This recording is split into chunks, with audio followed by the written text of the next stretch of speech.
সম্মানিত দর্শক, আমন্ত্রণ জানাচ্ছি সংবাদপত্রে বাংলাদেশ অনুষ্ঠানে। আমি তারিকুল ইসলাম মাসুম। যেখান থেকে আমাদের সাথে যুক্ত হয়েছেন, শুভেচ্ছা সবাইকে। ভালো আছেন সে প্রত্যাশা রেখে শুরু করছি আজকের অনুষ্ঠান। আজ আমাদের সাথে স্টুডিওতে আলোচনার জন্য উপস্থিত আছেন দৈনিক সমকালের উপসম্পাদক মাহবুব আজিজ। আপনাকে স্বাগত। ধন্যবাদ। কেমন আছেন? ভালো। আপনি ভালো? জি। পত্রিকাগুলোর শিরোনাম দেখে আসি অল্প করে, এরপরে আলোচনা করি। প্রথম আলো লিখেছে, চট্টগ্রামে সংঘর্ষ, আইনজীবীকে হত্যা, কারাগারে চিন্ময় কৃষ্ণ দাস।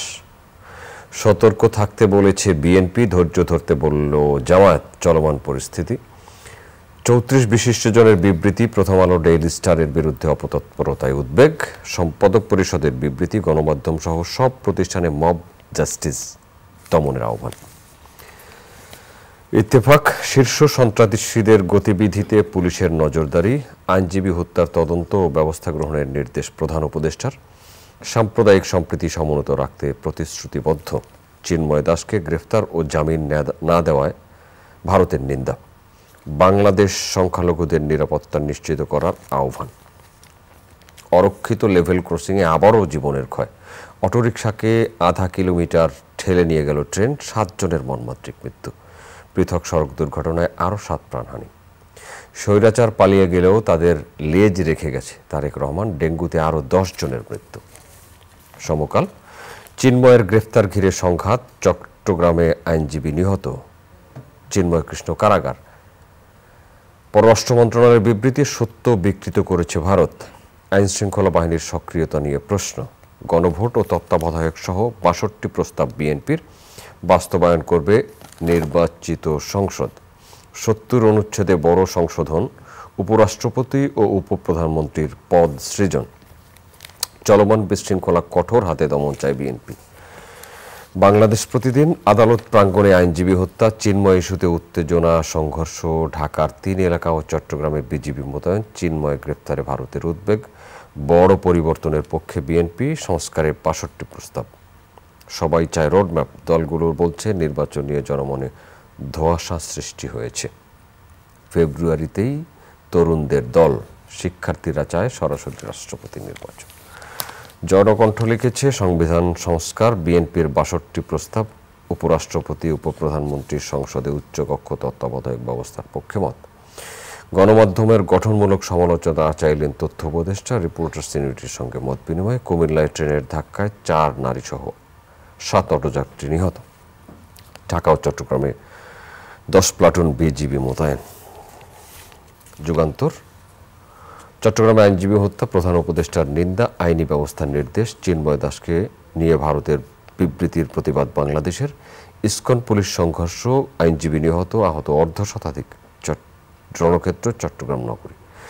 পত্রিকাগুলোতে এ ধরনের শিরোনামই, আর শিরোনাম না পড়ি, চট্টগ্রাম থেকে শুরু করি, এরপরে ঢাকায় আসি। নিশ্চয়ই। হ্যাঁ, যেটা ঘটে গেছে আসলে চট্টগ্রামে, এটা তো বেশ বড় রকমের একটা বিষয় যে ইসকন কিন্তু 1966 সালে নিষিদ্ধ একটি সংগঠন, এবং আমাদের খেয়াল রাখা দরকার যে ইসকন এবং সনাতন ধর্ম এক জিনিস নয়, যেমন জামাতে ইসলাম এবং ইসলাম এক জিনিস নয়। এবং এই রাজনীতি, যে সাম্প্রদায়িক রাজনীতির যে বিষয়গুলো আসছে, সেই ব্যাপারগুলো যেমন আমরা জামাতে ইসলামের সম্পর্কে আমরা সমালোচনা করি, হিন্দুত্ববাদী ইসকনের সম্পর্কে একই রকম সমালোচনা করতে চাই। এবং এই জায়গাগুলো যখন সরকার কিভাবে অ্যাড্রেস করছেন এবং কিভাবে তাদেরকে মোকাবেলা করছেন, এটা খুব জরুরি। আজকে যখন ভারতের আমরা প্রতিক্রিয়া দেখছি, গতকাল সারাদিন জুড়ে মিডিয়াতে যে প্রতিক্রিয়াগুলো আমরা দেখলাম, এই যে জুলাই আগস্টের গণ অভ্যুত্থানে যে এতগুলো মানুষ মারা গেল, ভারত একটি বিবৃতি দিয়েছে, একটি উষ্মা প্রকাশ করেছে, একটি তারা আতঙ্ক প্রকাশ করেছে। তারা এক চিন্ময় কৃষ্ণকে গ্রেফতারের ব্যাপার নিয়ে এত বিচলিত, এটা তো একটা দেশের আভ্যন্তরীণ একটা বিষয়। সেই আভ্যন্তরীণ একটা বিষয় নিয়ে প্রতিবেশী একটা দেশ, সেখানে তারা আসলে কি বলতে যাচ্ছে, যে এই দেশের সকল হিন্দুর দেখভালের দায়িত্ব কি ভারতের? তাহলে ভারতীয় যারা ওখানে সংখ্যালঘু, তাদের দেখভালের দায়িত্ব কি বাংলাদেশের? ঠিক এই রকম একটি পরিস্থিতি কেন তৈরি করা হচ্ছে? এবং সেটা কিন্তু অবশ্যই বাংলাদেশ একটি স্বাধীন সার্বভৌম রাষ্ট্র। আমরা পাকিস্তান থেকে মুক্ত হয়েছি ভারতের দাসত্ব করবার জন্য নয় কিন্তু, এবং ওই জায়গাটির থেকেই কিন্তু জুলাই আগস্টের অভ্যুত্থান।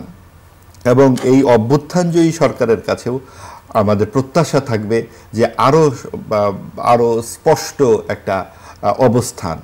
অবশ্যই সতর্কতার সঙ্গে বিষয়টা ডিল করতে হবে, কোনোভাবেই যাতে এখানে সাম্প্রদায়িক কোনো রকম উস্কানির জায়গা না থাকে, এটা যেমন একদিকে, আবার আরেক দিকে হচ্ছে সন্ত্রাসকে চিহ্নিত করতে হবে। সন্ত্রাসী, তার সাথে ধর্মের কোনো সম্পর্ক নাই। এবং যেই অন্তর্ভুক্তিমূলক সমাজের আকাঙ্ক্ষায় এই গণ অভ্যুত্থানের কথাটা বলা হয়েছে, সেই অন্তর্ভুক্তিমূলক আকাঙ্ক্ষার কিন্তু সব ধর্মের, সেটা শুধুমাত্র ইসলামের নয়, সেটা হিন্দু বলেন, বৌদ্ধ বলেন, খ্রিস্টান বলেন, সকলেই। কাজেই এই বিষয়গুলোকে আরও সতর্কতার সাথে ডিল করতে হবে। সরকার ঠিকই এগোচ্ছেন এবং আমাদের মনে হয় যে এটা খুব সতর্কতার সাথে ডিল হবে। জন অন্তর্ভুক্তির আকাঙ্ক্ষার কথা বলছি সরকারের কাছে, 3 মাসেরও বেশি সময় হয়ে গেছে, মানে সেই আকাঙ্ক্ষার প্রতিফলন কতটা দেখছেন? হ্যাঁ, এই বিষয়গুলো নিয়ে অবশ্যই আমরা সমালোচনা করব যে জন আকাঙ্ক্ষা তো আকাশচুম্বী ছিল। 16 বছরের যে অবরুদ্ধ একটা চাপ সরে যাওয়ার পরে প্রত্যেকটা জায়গা থেকে অনেক রকমের দাবি দেওয়া আসছে। ছাত্ররা দাবি করছেন, বিভিন্ন শ্রেণী পেশার মানুষরা দাবি করছেন, আনসাররা দাবি করছেন, ছাত্ররা 18 তলায় উঠে যাচ্ছেন, উচ্চ মাধ্যমিক পরীক্ষা দেবেন না বলে দাবি করছেন, সেটাও খুব দ্রুত মেনে নেওয়া হলো। অনেক ক্ষেত্রেই দেখা যাচ্ছে যে সরকার আসলে অ্যাড্রেস করছেন খুব দ্রুত এবং অপ্রয়োজনীয় কিছু সিদ্ধান্ত নিয়ে ফেলেছিলেন শুরুর দিকে, হয়তো বা সেটা এক ধরনের অনভিজ্ঞতা জাতই আমরা মনে করব। তো এই বিষয়গুলো নিশ্চয়ই কিছু ভুল হয়েছে। তো এই ভুল যত কমিয়ে আনা যাবে এবং অগ্রাধিকার ভিত্তিতে কাজগুলোকে যদি অ্যাড্রেস করা যায়, সব এভিনিউতে যদি সরকার তার দৃষ্টি দিতে শুরু করে, তাহলে কিন্তু মূল কাজটি সেটা ক্ষতিগ্রস্ত হয়ে যাবে। মূল কাজ কিন্তু একটা নির্বাচন, অনির্বাচিত সরকার কিন্তু শেষ মূল কাজ নির্বাচন, এর সবাই কি বলছে? হ্যাঁ, আসলে বলা বলির তো বিষয় না। আপনি সংস্কার একটা অনেক দীর্ঘমেয়াদী বিষয়। আপনি সংস্কার তো 2 মাস, 3 মাস, 5 বছরও তো সম্ভব না। 53 বছরের যতদিন দেশ থাকবে সংস্কার হতেই থাকবে, চলবে। তো সেই ক্ষেত্রে গণতন্ত্রের বিকল্প আর কি হতে পারে? এই গণতন্ত্রের জন্যই তো এত কিছু। পরপর 3টা যদি পাতানো নির্বাচন না হতো, আওয়ামী লীগের এই পরিণতি তো হয় না।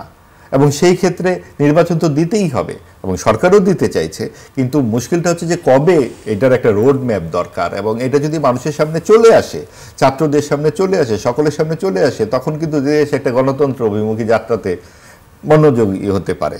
এবং এই সকলের যে দাবি দেওয়া, এটা তো ওভারনাইট এটা সম্ভব না। আমরা তো সেই বাংলাদেশেই আছি।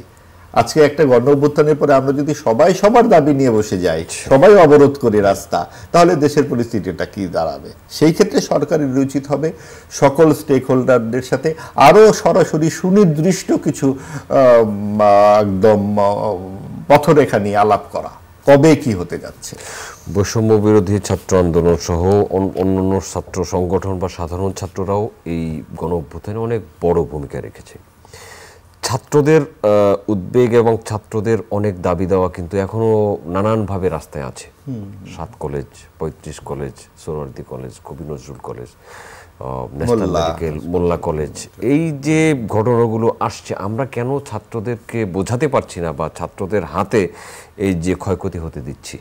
এটা আসলে হয়েছে কি, আজকে তো একটা বুধবার, এই মঙ্গলবার, তার আগের মঙ্গলবার দিন থেকে ধারাবাহিকভাবে শুরু হয়েছে সিটি কলেজ এবং ঢাকা কলেজের মধ্যে বাসের সিট নিয়ে একটা বচসা থেকে শুরু করে একদম হানাহানি মারামারি, একটা কলেজ বন্ধ।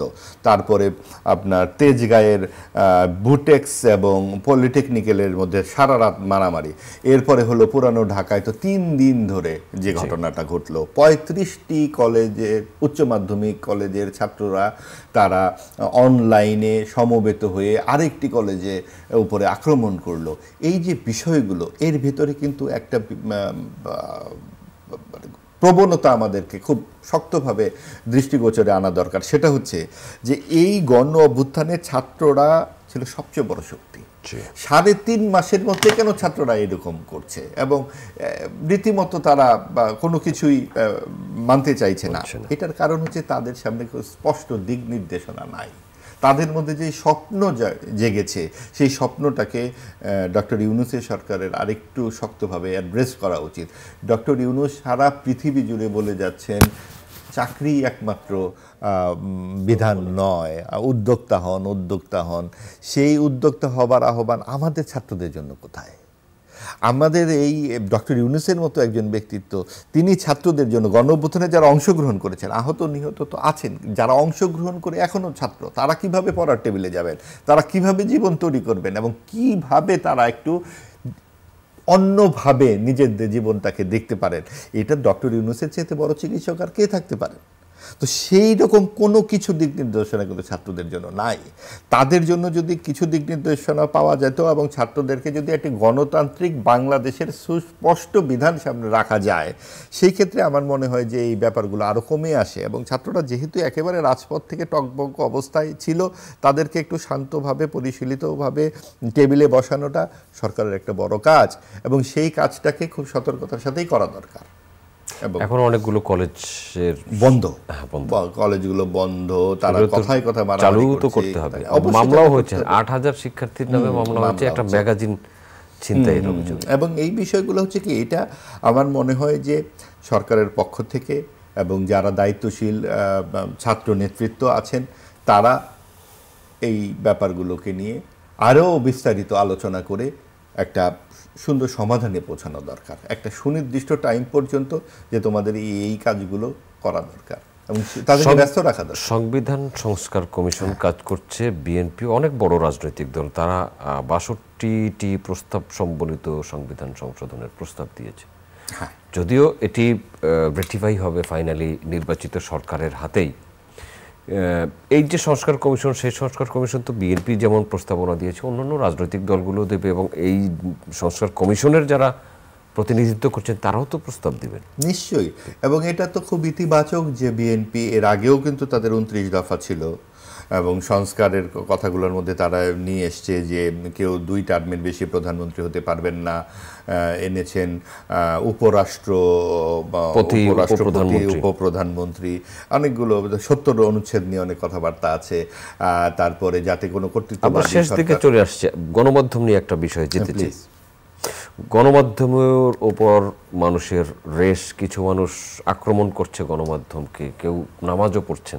হ্যাঁ, এই যে ব্যাপারগুলোও কিন্তু যে সমাজের অসহিষ্ণুতা এবং বিভিন্ন জায়গা থেকে মব ক্রিয়েট করবার যে ব্যাপারগুলো চলে আসছে, এটা প্রথম আলো এবং ডেইলি স্টারের মতো পত্রিকার সামনে যেগুলো হচ্ছে, এগুলো তো একদম সরাসরি গণমাধ্যমের উপরে আঘাত। তো যেটা আমরা আলোচনা শুরুতে শুরু করেছিলাম যে ইসকনকে যেভাবে প্রশ্রয় দেওয়া যাবে না, ঠিক একইভাবে ইসলামিক যারা বা শাসনতন্ত্রের নামে নানান রকম উল্লঙ্ঘন করছে তাদেরকেও প্রশ্রয় দেওয়া যাবে না। সাম্প্রদায়িক রাজনীতি আসলে করার সুযোগ যাতে না থাকে, সেই দিকেই সরকারকে এবং আমাদের যারা রাজনৈতিক দলগুলো আছে একটা একমত হতে হবে। ধর্মের রাজনীতির ব্যবহারটা কোন জায়গায় কোন পর্যন্ত থাকবে, এটাকে কিন্তু আপনার আলোচনায় আনতে হবে। আপনি ধর্মের রাজনীতি অন্তর্ভুক্তিমূলক সমাজের কথা বলে জামাতে ইসলামীকে খুব গুরুত্ব দেবেন, আবার ওইদিকে ইসকনকে বলবেন যে এটা হবে না, এবং হেফাজত তাদের যেই আচরণগুলো, ধর্মভিত্তিক রাজনীতি আমাদের ৭২-এর সংবিধানে যেভাবে আছে সেভাবেই আমাদেরকে আসলে আলোচনার মধ্যে আনতে হবে। এবং আমাদের মুক্তিযুদ্ধের যেই মূল চেতনাটা, কী কারণে মুক্তিযুদ্ধ হয়েছিল, এই জায়গাগুলোকে আমাদের স্পষ্ট একটা অঙ্গীকারের মধ্যে দিয়ে থাকতে হবে। আমাদের এক একটা সরকার আসবে, আমরা ৭১-এর মুক্তিযুদ্ধকে অস্পষ্ট করে দেব বা অস্বীকার করব, এই সবগুলো কিন্তু একেবারেই আমাদের আত্মঘাতী সিদ্ধান্ত। এবং এই গণ অভ্যুত্থান কোনোভাবেই ৭১-এর বিরোধী কোনো অবস্থান নয়, এটা তারই ধারাবাহিকতা। এই বৈষম্যহীন যে সমাজের কথা আমরা এখন বলছি, সেটা ৭১-এরই মুক্তিযুদ্ধের মূল অনুষঙ্গ, সেটারই ধারাবাহিকতা ২৪। আপনি খালি একটা কথা বলে শেষ করি, যেই গণ আন্দোলনটি হয়েছিল সেখানে কি গান আমরা শুনেছিলাম, সেই কারারই লৌহ কপাট, সেই মুক্তিযুদ্ধের গান, ধনধান্যে পুষ্পে পড়া, সেই তরুণ তরুণীরা একসাথে, সেখানে তো কোনো রকম ধর্মের ব্যাপার আসেনি। আমাদেরকে শেষ করতে হচ্ছে। বাবু আজিজ, আপনাকে অসংখ্য ধন্যবাদ। সম্মানিত দর্শক, এতক্ষণ আমাদের সাথে থাকার জন্য অনেক কৃতজ্ঞতা।